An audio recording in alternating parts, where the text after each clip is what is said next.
violent crime up nationwide, especially in major cities. Democratic policies like defund the police and no cash bail have done little to stop what has quickly become a national crisis. Joining us now for more is New York Congresswoman and member of the House Foreign Affairs Committee, Claudia Tenney. Congresswoman, welcome. So crime in New York City has residents living in fear. We are seeing crime like we have not seen in years.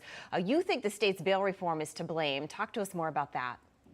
Yeah, this is not unique to New York. We're seeing this in some of the states across the country, but New York's reforms came when the Democrats took full control of Albany, and they prioritized criminals over innocent victims, and they did not give the police the opportunity to use cash bail and other tools that the police have to enforce law and order. And there's been this defund, and I call it demoralize the police movement for years, not to mention the fact that New York City under de Blasio took over $1 billion out of the city's police budget.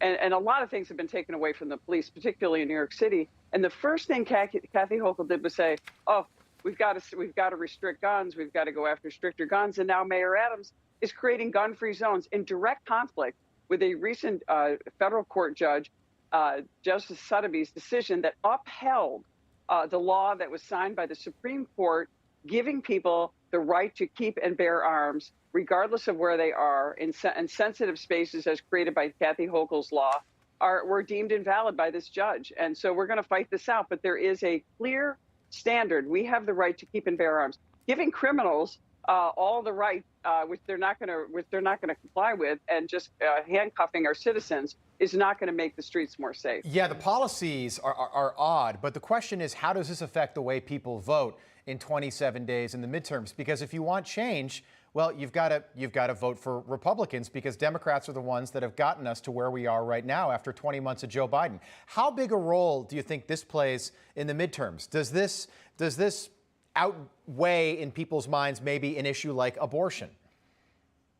Yeah, well, I think this is becoming extremely important as you see more and more crimes going on now. You see the police actually less police on the streets because they're having problems with recruitment. They're having problems with retention. And who wants to be in a profession where you're vilified by your own government and the people you're supposed to protect? But this hurts minority communities the most. And what's really interesting point is I wrote an amicus brief. It's a friend of court brief for the Bruin decision, which was the concealed carry right bill that came before the Supreme Court based out of New York. And in that decision, we said that the 1911 law was actually racist and bigoted against minorities and people of certain ethnicities.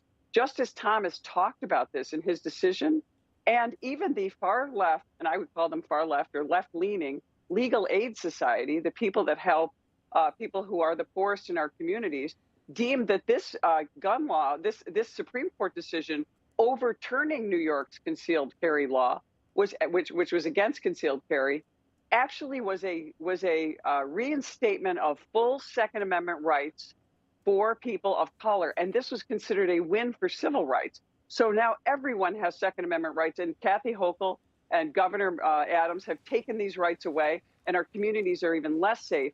And this is a really important point. When a left-leaning group recognizes the right of people to keep and bear arms, you know we're heading down the right track. And I hear about it every day all across upstate New York. It's not just New York City.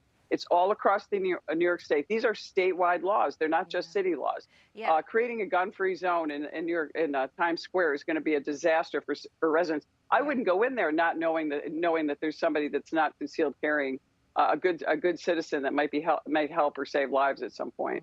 Congresswoman, we have about 15 seconds, but I just wanted to get your reaction to what President Joe Biden said last night in an interview, that we could see a slight recession. Do you agree or disagree? What is a slight recession? In a recession. Maybe we start there. Yeah, a slight recession. That's just a little bit of inflation.